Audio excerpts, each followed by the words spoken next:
세계적인 베스트셀러, 아마 여러분도 한 번쯤 읽어보셨을 겁니다. 성공하는 사람들의 7가지 습관이라는 책이 있지요. 이 스티븐 코비라는 사람이 쓴 책인데요. 코비는 이 책에서 자신의 이야기 한 가지를 솔직하게 고백을 합니다. 코비는 7살 된 아들에게 집 앞에 있는 잔디밭 관리의 책임을 맡겼어요.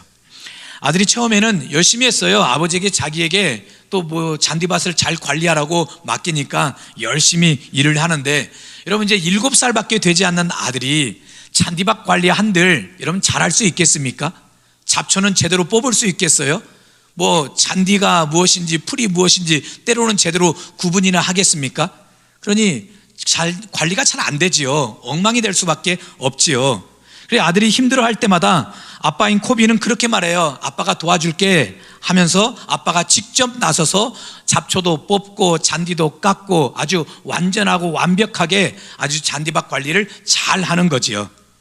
코비의 마음은, 아버지의 마음에는 분명함이 있었습니다. 아들을 사랑하니까, 사랑하는 아들이 힘들어하는 모습을 보니까 도와주고 싶었던 마음이었어요. 그 마음에는 아빠의 사랑도 있었고 또 아들을 향한 아빠의 열정도 있었지요.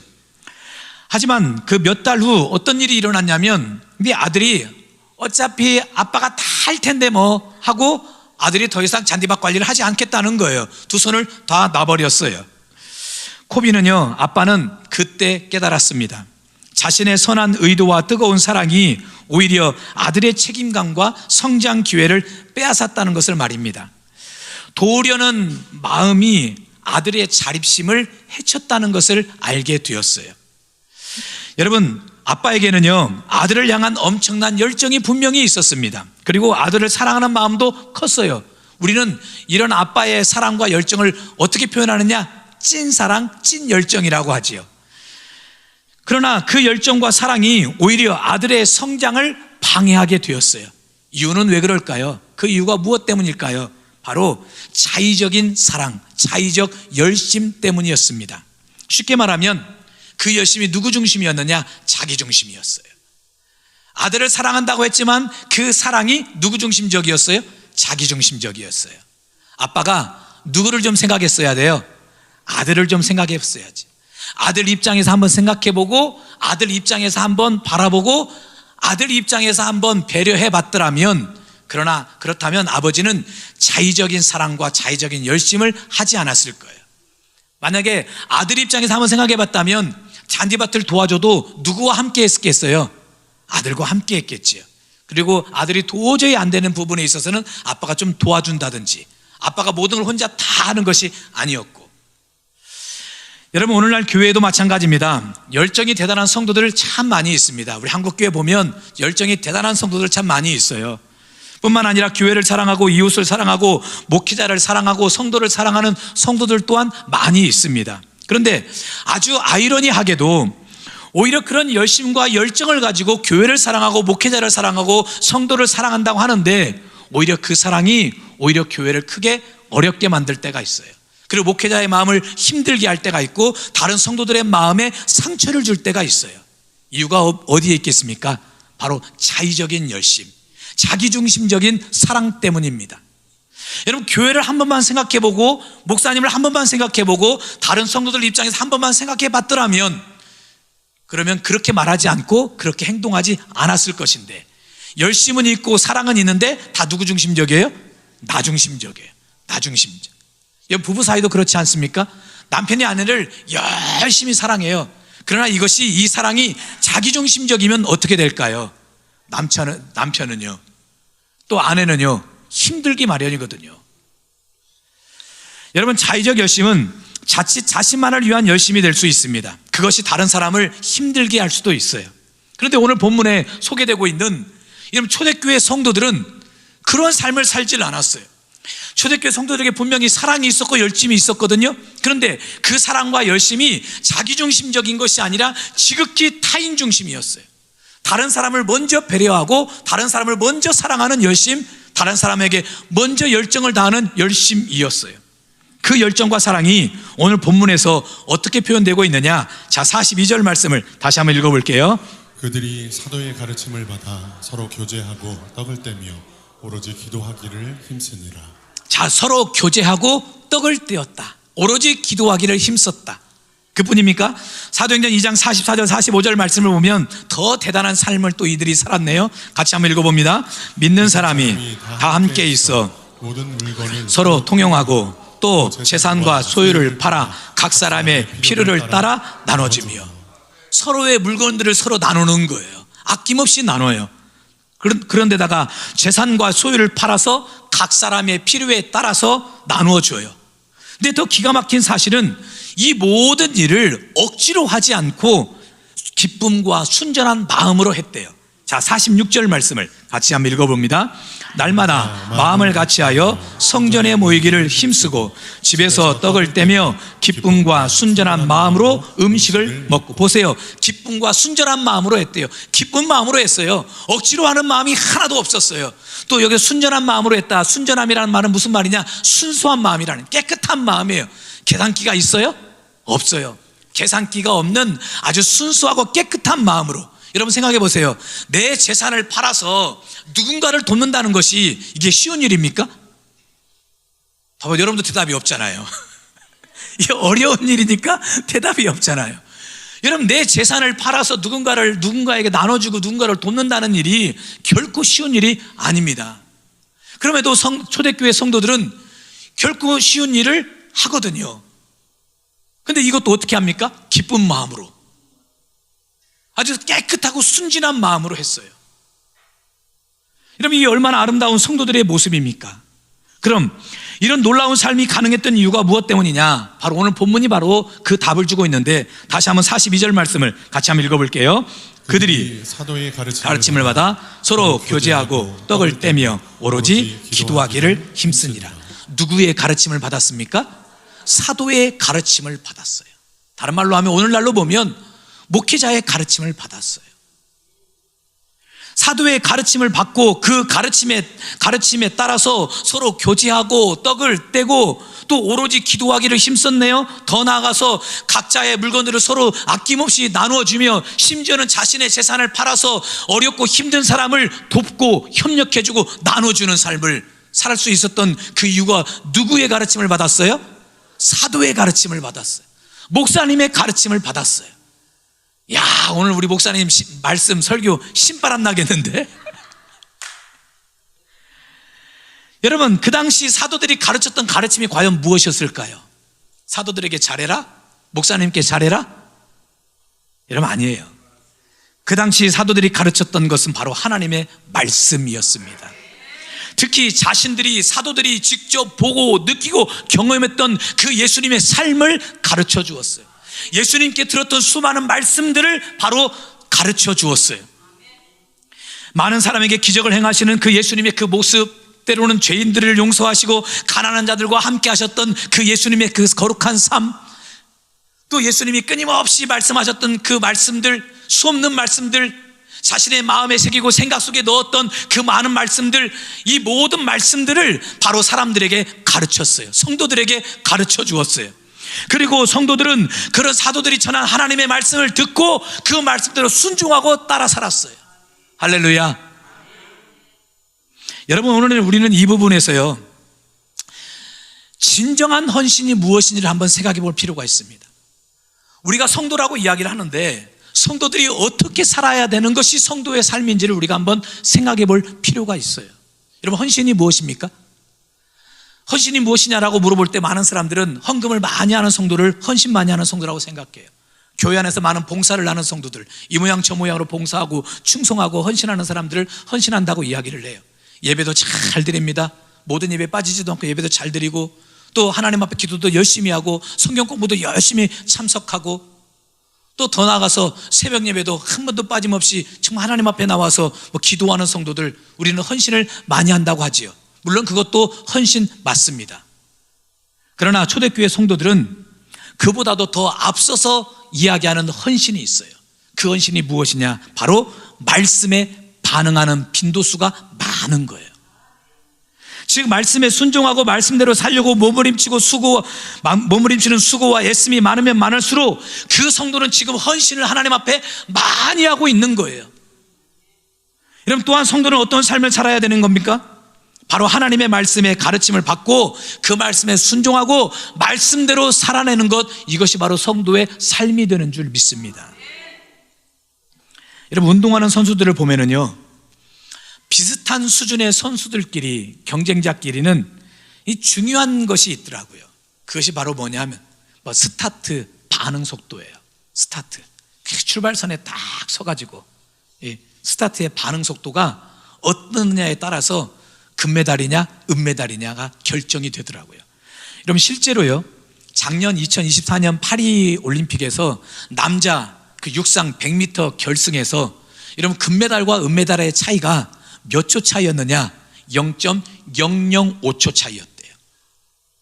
0.1초 차이도 아니고 0.005초 차이예요. 이 차이가 지금 어느 정도 될까요? 땡! 이것도 아니고 아니면 띵! 0.005초 차이면 이거는 뭐 진짜 아무것도 아닌 것 아닙니까?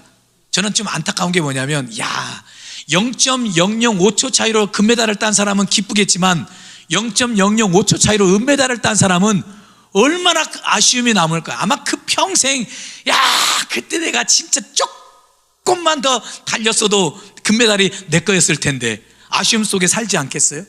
근데 0.2, 0.005초 차이의 그 비결, 이 차이의 비결이 어디에 있었느냐? 바로 스타트에 있었대요. 처음 스타트 출발할 때, 그때 은메달을 딴 사람이 그 조금이 늦은 거예요. 그 조금이 늦어가지고 이 은메달을 따게 된 거예요. 여러분, 그래서 여러분, 운동하는 선수, 특히 단거리 경기하는 선수들은 이 스타트 라인에 딱 서는 그 순간 온 힘을 집중합니다. 생각을 집중하고 마음을 집중하고 온 힘을 집중해서 땅 하는 소리와 함께 그냥 바로 촥 달려가는 거예요. 땅 했는데도 어슬렁어슬렁 갔다가는 메달은 고사하고 뒤처질 수밖에 없는 것이지요. 여러분, 그런 것처럼 우리의 신앙생활도 마찬가지입니다. 사도 바울은 우리의 신앙생활이 경주하는 것이라고 했거든요. 그 경주에서 이기기 위해서는 말씀에 반응하는 속도가 빨라야 되는 거예요. 여러분, 오늘 우리 성도들이 똑같은 말씀을 들어도 어떤 성도들은 이 말씀을 듣고 말씀에 반응하는 속도가 빠른 성도가 있어요. 그러나 이 말씀을 듣고도 세워라 되어라 하는 성도들도 있거든요. 여러분, 어떤 성도가 신앙생활에서 영적 경주에서 승리할 수 있을까요? 말씀에 반응하는 속도가 빠른 성도예요. 그런 성도가 영적 경주에서 승리할 수 있고, 바로 그것이 바로 성도들의 삶이 되는 줄 믿습니다. 여러분, 충청 공주 지역에서 사역했던 앨리스 샤프라는 선교사님이 계셨습니다. 이분이 매일같이 일기를 쓰셨는데 그 일기의 내용 중에 이런 내용이 있습니다. 주일에 가난한 농부가 말씀을 듣고 집으로 달려가 자기가 아끼던 쌀을 퍼와 이웃에게 나누었다. 그는 예수님이 말씀하시기를 작은 자에게 한 것이 곧 주님께 한 것이라 하셨다라며 기뻐했다. 조선 성도들의 가장 아름다운 모습은 바로 말씀에 순종하는 것이다.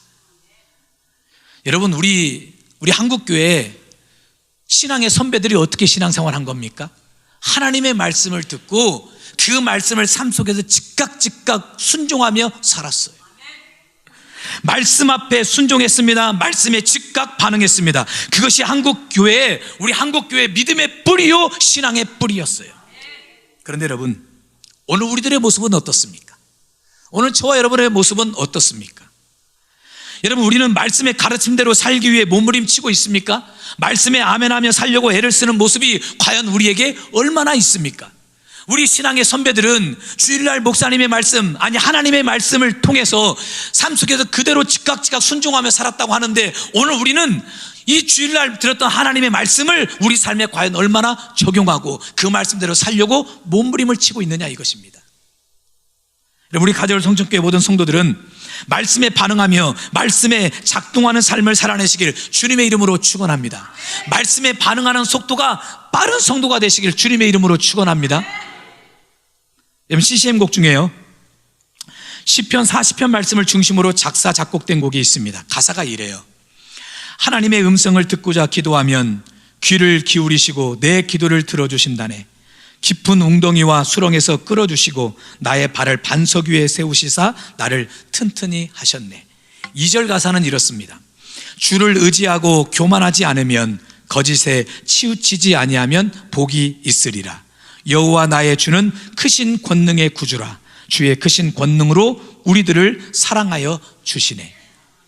여러분, 우리가 지금 이 복음성과 가사처럼 하나님의 음성을 듣는 신앙생활을 하고 싶지 않습니까? 여러분, 저는 우리 모든 성도들이 언제나 하나님의 음성 듣는 신앙생활 하시기를 바랍니다. 이것이 우리의 소망 아닙니까? 우리의 꿈 아닙니까?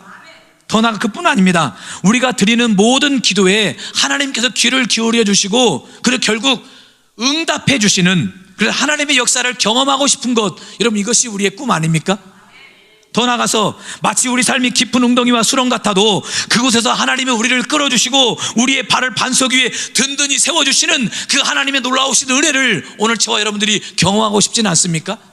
인생의 고난 앞에서, 문제 앞에서, 어려움 앞에서 하나님이 우리를 구원해 주시고 언제나 우리를 지켜주고 우리를 보호해 주시는 그 전능하신 하나님의 능력을 우리가 경험하고 싶지는 않습니까? 여러분, 다윗은 그러고 싶었어요. 언제나 다윗의 인생은 이렇게 하나님의 은혜가 넘치는 삶이 되고 싶었어요. 그래서 다윗은 그 마음의 고백을 담아서 시를 썼던 것이 바로 시편 40편이었습니다. 자신의 마음속 간절한 소원을 담아 드린 시가 바로 시편 40편이었어요. 여러분, 2절 가사도 보세요. 주를 의지하고 교만하지 않고 거짓에 치우치지 않고. 여러분, 우리가 이런 삶을 살아야 되는 건 아닙니까? 언제나 주님을 의지하고. 오늘 성가대가 드렸던 찬양도 보세요. 험한 세상, 이 험한 세상의 길, 주님을 의지하며 간다고 하지 않습니까? 이름이 우리에게 소원 아닙니까? 언제나 주님의 말씀을 의지하고 주님만 의지하고 살고, 교만하지 않고 언제나 겸손하며 거짓에 치우치지 않고 언제나 진리 앞에 서는 삶, 이런 삶을 살고 싶거든요. 여러분, 다윗만 이런 삶을 살고 싶었을까요? 오늘 저와 여러분도 여러분의 마음속에 이런 소원이 있는 줄 믿습니다. 그런데 우리는 너무 연약해서 너무 쉽게 넘어지고 이런 삶을 살아내지 못하거든요. 이런 우리에게 다윗이 어떻게 인생을 승리할 수 있는지를 바로 시편 40편 말씀에서 그 답을 주고 있어요. 자, 8절 말씀인데 같이 한번 읽어봅니다. 나의 하나님이여, 내가 주의 뜻 행하기를 즐기오니 주의 법이 나의 심중에 있나이다 하였나이다. 주의 법이 나의 심중에 있나이다.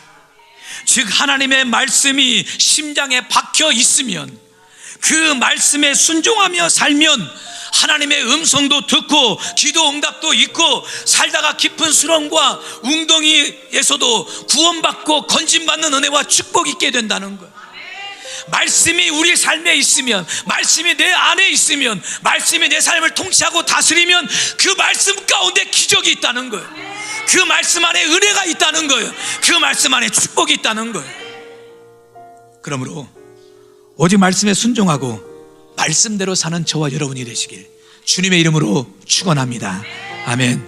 하나님의 음성을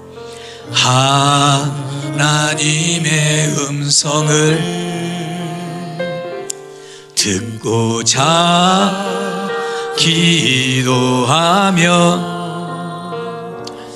귀를 기울이시고 내 기도를 들어주신다네.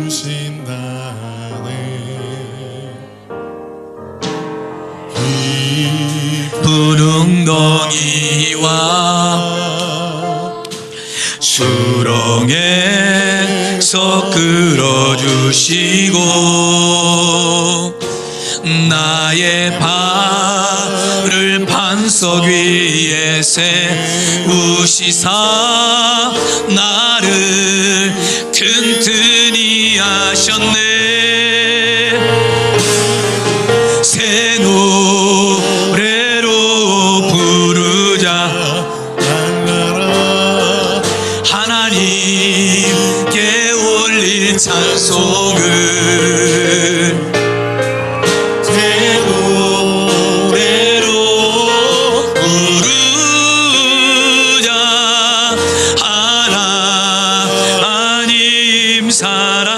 주를 의지하고 교만하지 않으면 주를 의지하고 교만하지 않으면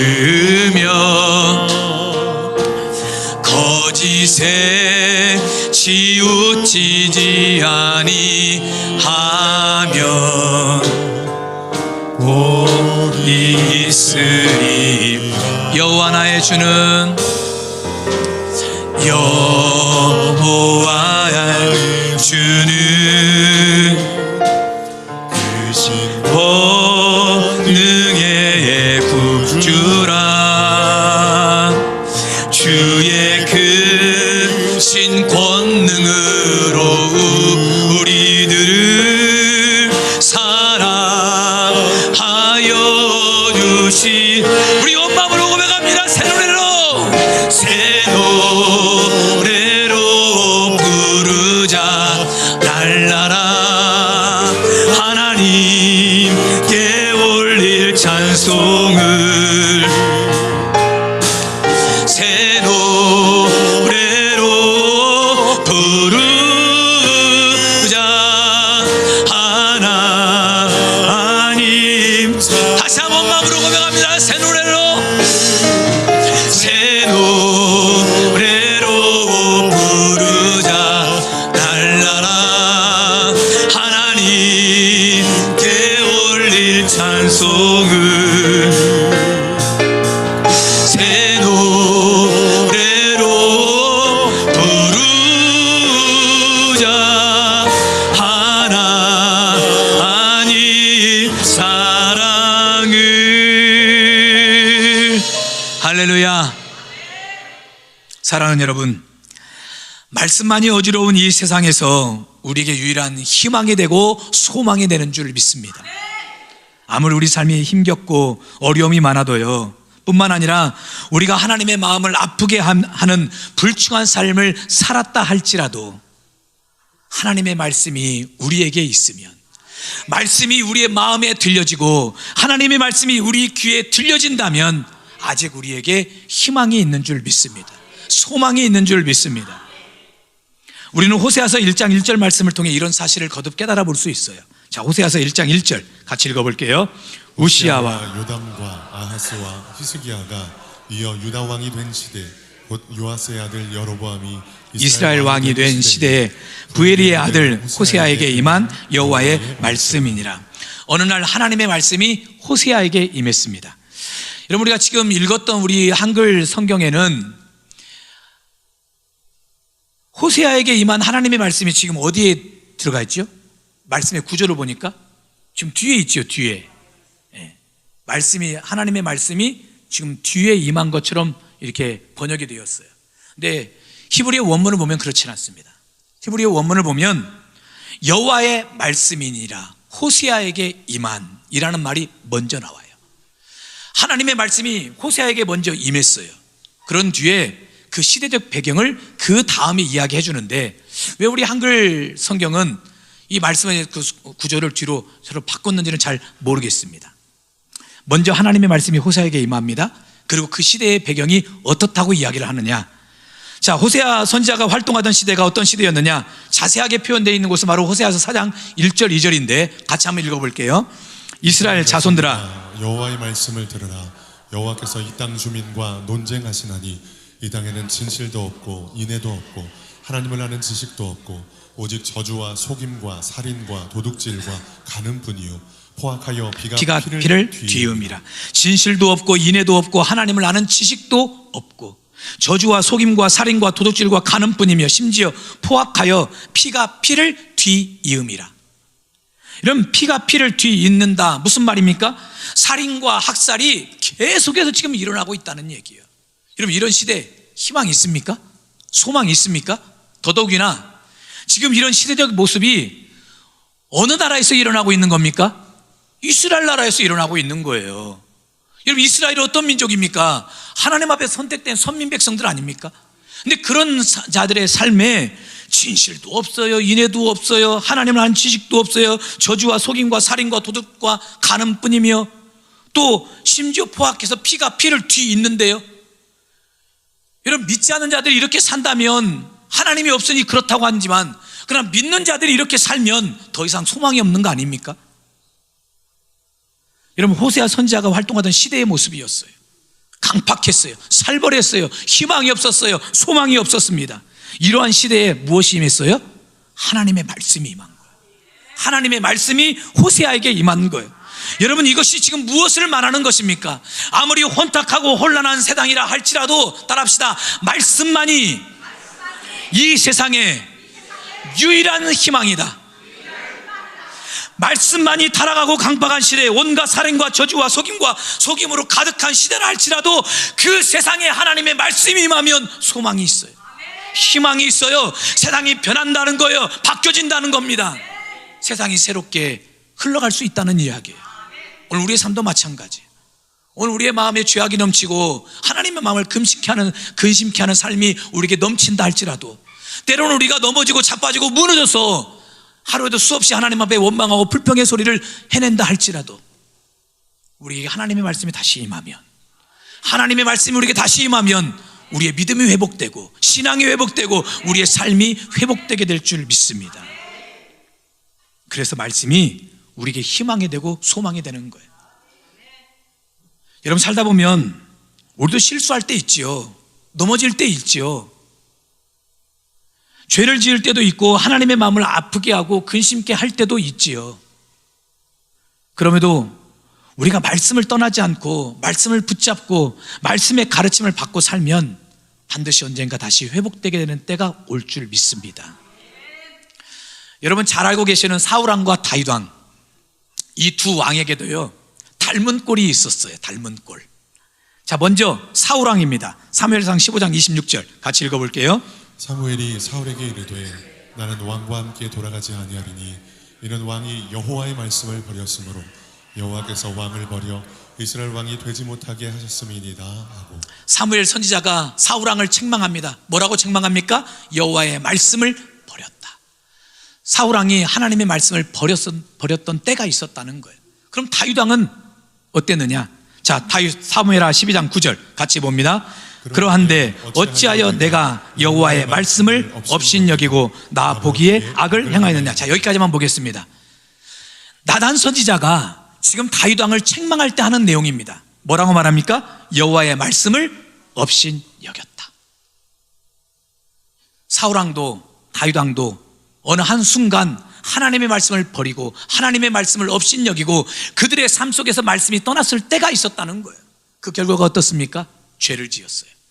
사울 왕도 죄를 짓고 천하의 다윗 왕도 말씀이 없으니까 죄를 짓고 말았어요. 그래서 성경은 우리에게 어떻게 말을 하느냐? 자, 시편 119편 11절 같이 읽어봅니다. 내가 주께 범죄하지 아니하려 하여 주의 말씀을 내 마음에 두었나이다. 말씀을 우리 마음에 두라는 거예요.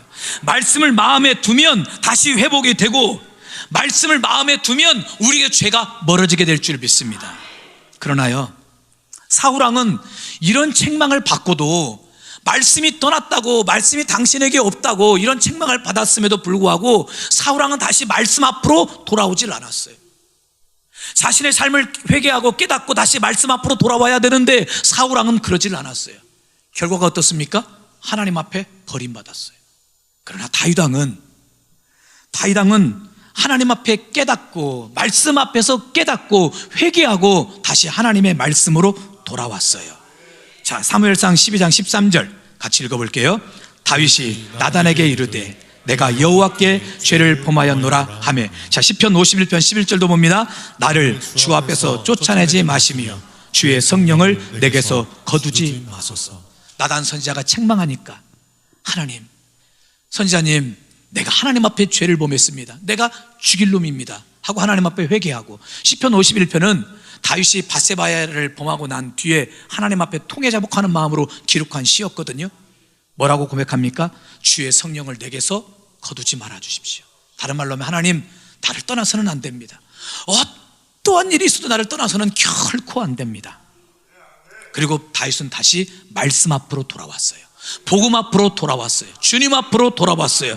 하나님은 그런 다윗을 다시 받아주시고 다윗을 통해 얼마나 위대한 이스라엘의 나라가 형성이 되었습니까? 여러분, 똑같은 죄를 지었지만 한 사람은 성공하고 한 사람은 망한 이유가 어디에 있습니까? 말씀이 임했을 때, 말씀의 가르침이 있었을 그때에 그 말씀 앞에 자신을 돌아보며 회개하며 다시 말씀 앞으로 돌아오면 살게 되는 줄 믿습니다.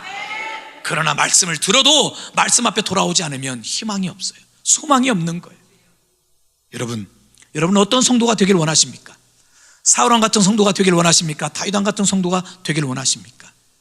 다윗왕이 되어야 되지요. 우리도 똑같이 하나님 말씀을 멀리하고 하나님의 마음을 근심케 할 때 있다 했잖아요. 그러나 이게 강단을 통해서 전해진 하나님의 말씀이 들려졌다면 이 말씀의 가르침을 받아서 말씀 앞에 회개하면 돼요. 다시 주님 앞에서 회개하면 돼요. 그리고 다시 주님 앞으로 돌아오고 말씀 앞으로 돌아오고 복음 앞으로 돌아오면 되는 것입니다. 그래서 성경은 우리에게 이렇게 말씀하고 있습니다. 자, 베드로전서 1장 23절 같이 읽어봅니다. 너희가 거듭난 것은 썩어질 씨로 된 것이 아니요 썩지 아니할 씨로 된 것이니 살아있고 항상 있는 하나님의 말씀으로 되었느니라. 여러분, 우리가 거듭난 것은 살아있고 항상 있는 하나님의 말씀으로 되었다고 그랬어요. 즉 말씀만이 우리를 거듭나게 하며 말씀만이 우리를 살리고 말씀만이 우리를 변화시키고 말씀이 우리의 삶을 이끌어가요. 그래서 말씀만이 이 세상의 유일한 희망이 되고 소망이 되는 것. 여러분은 어떤 존재가 되기를 원하십니까? 선택은 여러분들이 하는 거예요. 하나님은 오늘 이 자리에 계신 여러분 모두에게 말씀으로 거듭 기회를 주는 줄 믿습니다. 그 말씀 앞에서 내가 사울왕이 되든지 아니면 다윗왕이 되든지의 선택은 내가 하는 거예요. 저는 우리 교회가, 우리 성도들이 말씀 앞에 반응하고 말씀에 순종하는 교회가 되고 말씀에 순종하는 성도들이 되시길 바랍니다. 여러분, 설교 시간에 전해지는 말씀은 사람의 말이 아니에요. 하나님의 말씀으로 받아들이십시오. 그리고 그 말씀 앞에서 여러분이 영적인 반응을 보이시길 바랍니다. 말씀을 존중히 여기십시오. 말씀에만 귀를 기울이십시오.